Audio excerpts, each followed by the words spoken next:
ये जो मुस्लिम लीग नून है ये इक़्तिदार से ज़्यादा इक़्तिदार की सियासत पे यकीन रखती है। अभी नून लीग की जो नायब सदर साहिबा क्या कह रही हैं कि कभी भी इक़्तिदार का मुकाबला गुंडागर्दी से नहीं किया जाता। अब मैं ज़रा इनको बताऊँगी, याद करवाती हूँ कि जो सानिया मॉडल टाउन है तो मुस्लिम लीग नून की गुंडागर्दी नहीं थी तो और क्या थी। निहत्ते शहरियों को किस तरह गोलियों का निशाना बनाया गया, जिनमें प्रेगनेंट ख़वातीन भी शामिल थी। क्या वो गुंडागर्दी नहीं थी? बल्कि मेरे ख्याल से गुंडागर्दी से भी बड़ा कोई लफ्ज़ मेरे इस्तेमाल करना चाहिए जो वो थी, जहाँ मुखालिफिन के आवाज़ को गोलियों से दबाने की कोशिश की गई। गुल्लू भट्ट जैसा किरदार किस जमात का रुकन था? क्या वो गुंडागर्दी नहीं थी? दर्ज दे रही है बाप इखलाकियात का। जो खुलेआम लॉ एंड ऑर्डर को पांव तले रौंदता रहा वो बंदा, जो गुल्लू भट्ट वहां पे था, कौन था वो?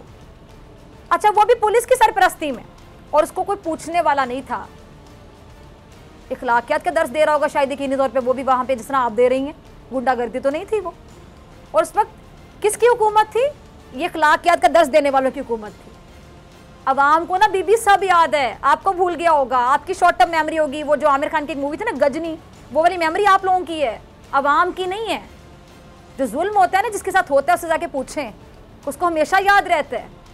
और जब महज़ब माशरे की बात की जाती है तो महज़ब माशरे में कोई भी बड़े ओहदे पे बैठने वाला अपने ऊपर करप्शन के इल्ज़ाम लगने के बाद खुद ही इस्तीफ़ा दे देता है। लेकिन यहाँ इक़्तिदार इखलाकियात का दर्ज देने वाले करप्शन के इल्ज़ाम साबित होने पर इदारों पर चढ़ाई शुरू कर देते हैं। अजीब बखरे लोग हैं ये, पता नहीं कौन लोग हैं ये। मतलब शर्मिंदा होने की बजाय जिस बात पे शर्मिंदा होने हैं, ढिठाई से कहते हैं ये हमारी अचीवमेंट है। झूठ जितना मर्जी बुलवा लें, मतलब नारे मारते हैं कि मुझे क्यों निकाला। शर्म से जहां डूब मरना चाहिए ना, चुल्लू भर पानी में डूब मरना चाहिए, वहां पे ढिठाई के साथ पूछा जाता है, नारे लगाए जाते हैं और कहा जाता है मुझे क्यों निकाला।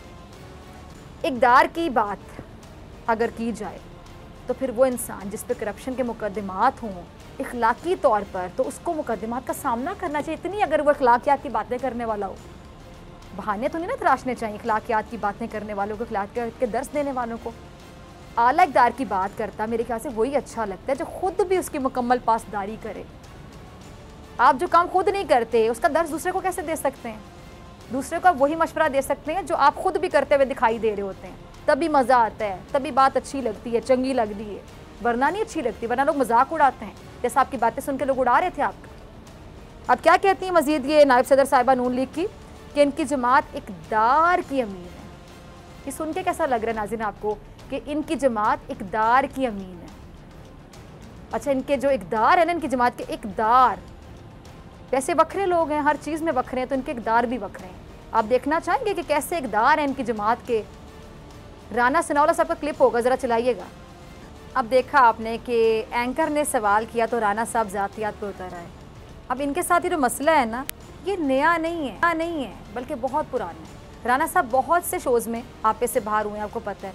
तलाल चौधरी साहब, आबिद शेर अली जैसे रहनुमाओं ने अपनी गुफ्तगू से कई बार साबित किया है कि इनकी जमात ये जो इखलाकियात है और इक़्तिदार है, जो कहते हैं इखलाकियात इक़्तिदार, कितनी पासदारी करती है। देख लें आप इन लोगों के इक़्तिदार, इनके इक़्तिदार भी बखरे हैं इनके जैसे, मुख्तलिफ डिफरेंट। अब राना सनाउल्लाह साहब पर डस्का ज़िमनी इंतखाबात में भी हंगामा राई के इल्ज़ाम लगे हैं। क्या ऐसे होते हैं इक़्तिदार की पासदारी करने वाले? मेरा आवाम से सवाल है आज। ये राना सनाउल्लाह साहब फिर बड़े धड़ल्ले से कहा जाता है कि इनके लिए तो राना सनाउल्लाह काफ़ी हैं। मतलब जिस बात पे शर्म से डूब मरना चाहिए, मैं अपने अल्फाज दोहराऊंगी, उस बात को अचीवमेंट के तौर पे बताया जाता है, फ़ख्रिया पेशकश। अजीब लोग नहीं है ये, वाकई बहुत अजीब लोग हैं। और दुख किस बात का होता है नाज़रीन? दुख, तकलीफ़ होती है, अज़ियत, कि हमारे सियासी रहनुमा ऐसी ऐनक रखते हैं जिसमें इन्हें अपने ऐब खूबियाँ दिखाई देती हैं, दूसरे की खूबियाँ ऐब नज़र आती हैं। यानी कहीं भी ऑनेस्ट नहीं है, अपने आप को भी धोखा दे रहे होते हैं अगर देखा जाए। आप मुझे ज़रा बताएं कि PDM हुकूमत मुखालिफ तहरीक क्यों चलाना चाह रही है? क्यों चला रही है?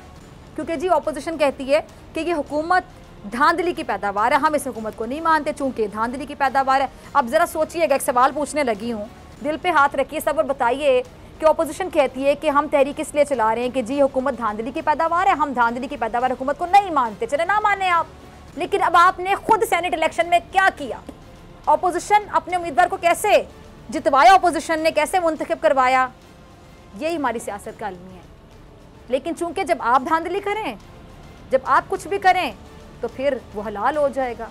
लेकिन अगर किसी और का चले, आपको ये लगता है, आपको ये लगता है ना, आप साबित तो करके दिखा नहीं सकते, आपको अगर लगता है, आप ज़बानी कलाम में कुछ भी कहते हैं कि कोई धांधली की पैदावार है या धांधली की वजह से हम उनको नहीं मानते, लेकिन जब आप खुलेआम धांधली करते हैं और सबको पता है कि क्या हुआ है, कैसे नंबर पूरे होने के बावजूद आपके पास वोट ज़्यादा आ गए, सबको पता है गिलानी साहब की जीत कैसे मुमकिन हुई है, वीडियोज़ भी मंजर आम पर हैं, तो फिर चूंकि वो आपने किया तो बिल्कुल हलाल हो गया।